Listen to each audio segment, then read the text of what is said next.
Nissan GT-R. Esse é o nome de uma das lendas do mundo de automóveis e ele é bem popular.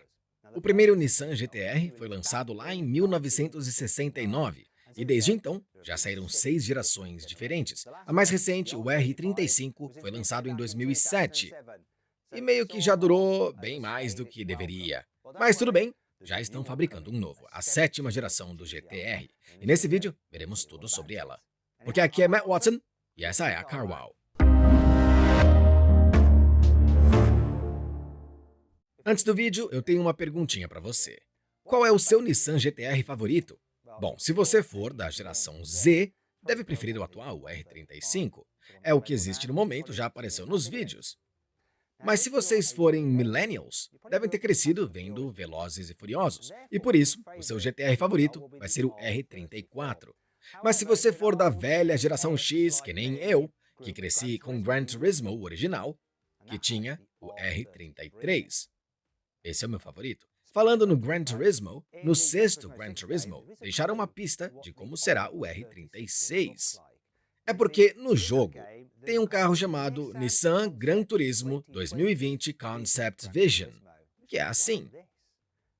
E esse carro provavelmente vai inspirar o próximo GT-R a ser lançado, que deve ficar assim. Eu vou deixar vocês apreciarem um pouco. Tá pronto? Ok, então eu deixei um comentário fixado aqui no vídeo. Quero que vocês me contem o que vocês acharam do design dele. Gostaram? Detestaram? Me contem. Eu vou ler e talvez até responder. Enfim, independente disso, esse R36 ainda vai dar muito trabalho. Vejam, antigamente, quando o R35 foi lançado, ele era tido como o supercarro mais barato de todos. Para dar uma ideia, ele tinha 480 cavalos, que é exatamente o mesmo do Porsche 911 Turbo. Porém, o GT-R R35 custava apenas 58 mil libras, já o Porsche 100 mil libras. Ou seja, o GT-R custava basicamente metade do que o Porsche. A questão foi que, ao passar dos anos, a Porsche e outras fabricantes de supercarros resolveram aumentar os cavalos. E aí, a Nissan teve que correr atrás, tendo que aumentar os cavalos da sua GT-R também. Como resultado, ele ficou mais caro. Atualmente, o GT-R tem 570 cavalos e custa umas 80 mil libras. Hum. Aí quando você compara isso a um Porsche 911 Turbo que tem 580 cavalos e custa 140 mil libras, fazendo todos os cálculos, novamente, é quase que metade do preço do Porsche 911 Turbo, por quase a mesma performance. Mas esse é só de entrada. Também existem outros GTRs da Nissan, o Nismo, por exemplo, que custa acima de 170 mil libras, mesmo tendo apenas 30 cavalos a mais que o modelo de entrada. E por que é tão mais caro? Bom, algumas partes de carbono no corpo e pneus duros, freios que são maiores, suspensões novas, esse tipo de coisa. E por ser raridade. E se quiserem um GTR com raridade, existe o Ital Design 50, que tem um corpo totalmente exclusivo, outras melhorias e passa dos 700 cavalos, mas passa de 1 milhão de libras. E nem dá para comprar, só existem 50, como o nome já diz. Porém, preço e potência não são um problema para o atual R35. Mas sim outras coisinhas, né? Tipo, uma delas é a segurança. Vejam, o atual R35 não chegou a passar em alguns testes de impacto lateral que são necessários para o mercado australiano. Ou seja, ele não pode ser vendido lá.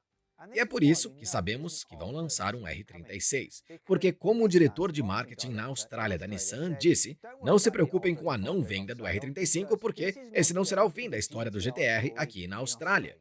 Podemos entender isso como uma grande pista de que o novo R36 está para chegar.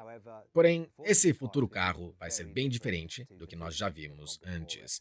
Eu acho que é uma boa hora para dar uma aulinha sobre a história dos GTRs. Vamos começar do início, 1969. O primeiro GTR foi baseado num coupé compacto, só que com um motor de corrida de 2 litros e 6 válvulas, que produzia imensos 160 cavalos.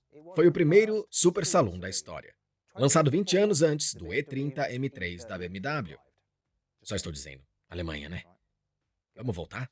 A segunda geração do GTR apareceu em 1973 e novamente, usando um motor de corrida de 2 litros 6 válvulas 160 cavalos, só que com um acabamento coupé compacto mais atualizado, e ele é bem raro. Isso porque somente 200 foram produzidos, graças à crise do petróleo, que derrubou os carros salons de alta performance. Não só os salões, mas vocês entenderam, né? Claro que a Nissan ficou abalada pela crise do petróleo e gato escaldado tem medo de água fria, né? Por causa disso, eles não lançaram nenhum outro GTR até 1989, que foi quando o lendário R32 surgiu. De novo, baseado num coupé compacto, mas esse foi construído, pensado para as corridas. E assim ele foi. Ele dominou as pistas de corridas japonesas desde 1990 até 1993, vencendo todas as corridas em que participou, ganhando até na famosa Bathurst Mill da Austrália. E daí veio seu apelido, Godzilla. Dá até pra imaginar a cara dos australianos, né, vendo a sua destruição. Caramba, aquele carro japonês parece o próprio Godzilla, hein? O sotaque foi horrível, né? Foi mal aí, australianos. Fiquem, por favor. Flaming Palm. E desde então, todos os GTRs foram um sucesso e tanto nas séries de corridas japonesas. A questão é que o novo R36 não vai ser um. Não se preocupem, isso não quer dizer que o novo R36 será péssimo para as corridas. É porque as regras são outras. Antigamente, os carros de corrida tinham que espelhar os do dia a dia. Ou seja, se era para você colocar um baita turbo no carro de corrida, você tinha que colocar também um baita turbo no do dia a dia. Hoje é diferente. Por exemplo, o relacionamento entre os carros de corrida e os do dia a dia está meio fraco, né? Por exemplo, uma certa dona de uma corrida particular chegou a aceitar o Toyota Prius, só que com um motor central V8 da Alexis. Isso soa bem, né? Além disso, a indústria de carros de corrida da Honda NSX parece ter carros do dia a dia, só que com o motor na frente e não no centro. Pois bem, a Nissan até que tem um carro que pode competir na Super GT, que é baseado no carro Z. Além disso, o motor de 2 litros dele é de 4 cilindros, o próximo GTR não vai ter um motor de 2 litros e 4 cilindros, não é? É mais apropriado colocar esse motor aí na Mercedes MGC 63? Espera aí. Enfim, os GTR sempre vieram com motores de 6 cilindros, e o mais famoso é o RB26, que é um twin-turbo de 2,6 litros, que surgiu pela primeira vez no R32. Quando o R32 foi lançado, a Nissan afirmava que ele produzia até 276 cavalos, que era meio que um acordo no Japão não produzir carros com mais cavalos que isso para o dia a dia. Que nem o tal limite de 155 milhas por hora lá da Alemanha. Porém, conforme o motor foi evoluindo, com o tempo, no R33 e o R34, os cavalos também acabaram chegando lá na casa dos 330. E os modelos de corrida tinham mais ainda, até 600 cavalos. E só para a gente ter uma perspectiva, isso só dá 100 cavalos a menos que os carros de Fórmula 1 dos anos 90. A Nissan resolveu continuar com os 6 cilindros no R35, só que montados em um V ao invés de alinhados. Isso, de alguma forma, aumentava a capacidade para 3,8 litros, bem longe do acordo do Japão, chegando aos 480 cavalos. E a Nissan continuou melhorando esse motor com o passar dos anos, que agora produz 570 cavalos e ficou um motor tão forte que vocês podem modificá-lo em termos de unidades ECU, escapes, turbos. E mesmo sem modificar nada na parte interna do motor, vocês podem conseguir chegar nos 800 cavalos. Já se for para trabalhar na parte interna do motor, aí vai pra casa dos 1.000 cavalos, 1.500 cavalos, tudo isso perfeitamente possível. Na verdade, se quiserem ver um R35 tunado numa corrida, claro que vocês querem. É só clicar no pop-up acima ou no link da descrição para ver o vídeo da minha corrida. Foi bem assustador para mim. E tem mais uma coisa assustadora para mim, a palavra híbrido. A Nissan pode estar considerando hibridizar o R36. Mas relaxem, eles não vão andar para trás que nem a Mercedes com seu C63. É provável que eles usem o V6 de 3,8 litros. E aí hibridizar só para melhorar a economia de combustível e diminuir a emissão de gases. E a Nissan já está acostumada a hibridizar carros de alta performance com um twin turbo V6. E fizeram isso no seu GT-R LM Nismo, que correu, ou pelo menos tentou correr, né? No Le Mans de 2015. Não deu muito certo porque era muito complicado. Ao invés de usar baterias na hibridização, optaram por umas rodas flutuantes, outras coisas que não fazem nenhum sentido e que não funcionaram. Então é mais provável que, para o futuro GTR híbrido do dia a dia, eles optem pelo caminho seguro e usem baterias para o sistema híbrido. A Nissan já tem bastante experiência com baterias, com motores elétricos, sendo mais recente o SUV Ariya. Ele usa um motor de 217 cavalos no eixo traseiro, e a Nissan poderia usar aquele motor no GT-R. Combinado com um motor V6, facilmente produziria um total de acima de 700 cavalos. E na verdade a Nissan já vem mexendo um pouco com o motor do Ariya em alguns carros de corrida.